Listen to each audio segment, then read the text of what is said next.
I'm here today talking to Nancy Folan from Shantla, originally from Clifton. That's right. Nancy, tell me about your times in Clifton coming into Galway. Well, I was only 15 when I came to Galway.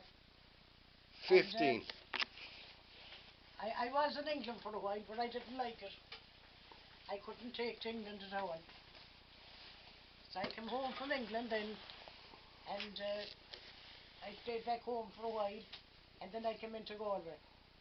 And I stayed in Galway then. I was working in a few places, and I stayed in Galway then. I got married here in Galway. Did you? Yeah. Jeez, now. How long? Gee, you were married a while, were you? Huh? You were married a good while, you were? Oh, I am, yeah. Good girl. And you have, how many kids have you? 4. 4 kids. Yeah. 4 kids. You must have seen hard times. Oh, I did, from when we were young. Young growing up. Gee. We did see hard times. The time the ration books came out, we seen more hungry days than we've seen days with a dinner or anything. Sure, I mean, that time, there was no such a thing as dole. There was no dole or anything that time. My father was working in the Marconi station for a while, and then that closed down. And then he was working for the council, throwing sand, and that stopped. And there was no dole, but he was a good father to us. He went out fishing every day, himself and a few more that had to do it. Yes. And get fish for us, like. And then they used to go out at night catching rabbits, you know. Yes. My mother then had boil the rabbits, give them a little boil, and then when they were cold she used to roast them in the big oven. And that's what we had then. Then we had bread, and it was kind of black bread, because the flour was kind of black, you know. Yes. And I heard there was such things that time when you went to school, dripping sandwiches. Huh? Dripping sandwiches. Did you ever hear Oh, that? yeah. And fried bread, if we had it. Gee. But we had no. There was many to do, we had no bread. Jeez. Yeah. I got it. And then when the ration books came out, sure, things got very bad altogether. There was no tea.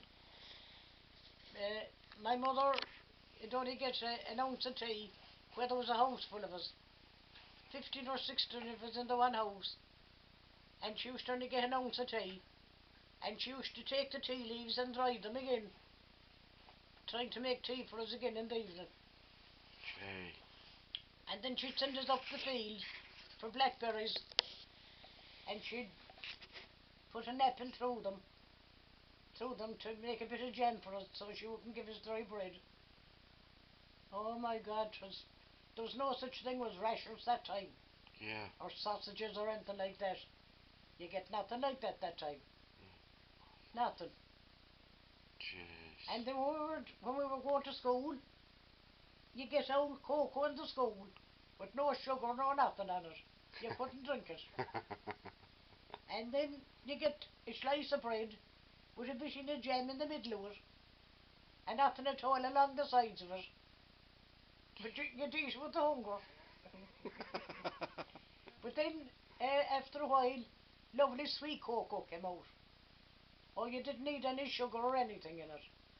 And you get a slice and a half of bread when that came out. That was lovely. And then there was no milk. No milk. Might give us a sup of milk today, but they wouldn't give us any milk tomorrow. You get no free milk or anything that time. Oh, it stopped. It was very bad when the ration books came out. And then, after that, this milk came out springtime. It was in a tin. Yes. And you'd put the tin of it in into a jug. And then you'd fill up the tin again with water. And you'd put it into the jug to make more milk. That's what we had to do. Jeez, times was very tough. Oh, very bad. There was no lights. Eddie King and Clifton used to run the lights. And as soon as 12 o'clock at night came, the whole place was in darkness. Then we couldn't get any oil, no candles, no nothing. And my father and a few more men You know the bamboo sticks? I do.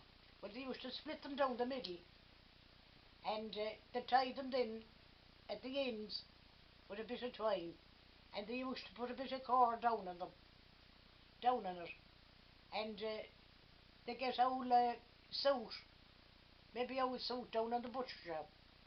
That's if they killed a sheep now. Yes. You know, and the grease, they used to get the grease and put it down on the bamboo stick and let it sit, and they'd make a candle out of it. Oh, lots of the men in Clifton had to do it. No paraphernalia, no nothing. No. That'd help us then in the house in the evening for a while, and it'd help us get up the stairs to bed. If once we were in the bed, then we were all right. Jeez, at that time you would have running water and all that, wouldn't you? Huh? Would you have running water and all that? Oh yes, the Yeah. pumps were down there. The pumps was down there, yeah. Yeah. Would you'd have to walk down to the pumps and pump it out, wouldn't you? Would you go down with a bucket or something down to the yeah? Oh, we had buckets and we used to go down to the pump for water. Yeah. We had no running water in our house, you see. We had to go down to the pump for water. Yeah. By golly. Oh, times were very bad. The time the ration books came out. I'm telling you, I'd be telling my kids here about it, but they wouldn't believe me. Yeah. Oh, it was very bad. Jeez. Very bad. No potatoes or anything. Yeah. There was no potatoes or anything that time. But there was another man back there, he was very friendly with my father. He used to go shooting wild geese or something, you know. And go fishing with him. And he might give my father maybe a bucket or two of spuds to bring in to us so as we'd have a dinner on Sunday. My father used to go catching wild geese. Okay. You know, they were big geese. I do, yes. And this other man used to go with him. Oh, a few of them in Clifton, they had to do it. That's the only thing we had. You see, there was no sheep getting killed or anything that time. Might be an odd one. You know? Why would they not be killing no sheep? Well, you see, there was no demand for meat or anything. No one had money. There was no money. You see, there was no dole. Yeah. The big shops all right to buy meat. You know? Yeah. But the ordinary poor person couldn't afford to buy meat because there was no dole. There was no nothing. Yeah. And when you come in there, we say when you got married, then we say when you come in here into Chantla, we say the changes, things got a bit better. Well, things had changed before I came in here. Yeah. You know, things changed about 1948. Yes. You know, before I came in here, when they done away with the ration books, things got better. Yeah. But up until while the ration books was out, oh, there was nothing. Nothing. That's what my poor mother used to have to do. Take the tea leaves and dry them. So she'd be able to make tea for us again in the evening. Tough times. Oh, tough times, yeah. My mother would get an ounce of tea, but there was a house full of us.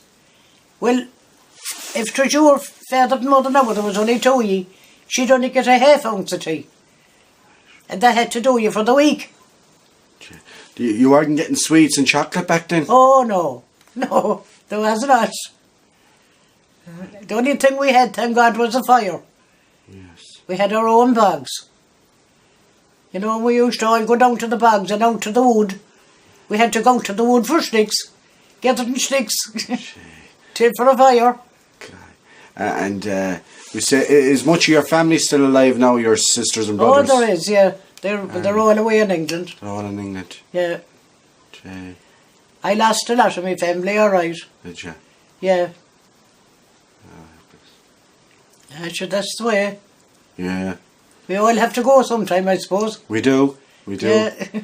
We do. We do. I think we'll stop for a cigarette. Huh? We'll stop for a cigarette. Yeah.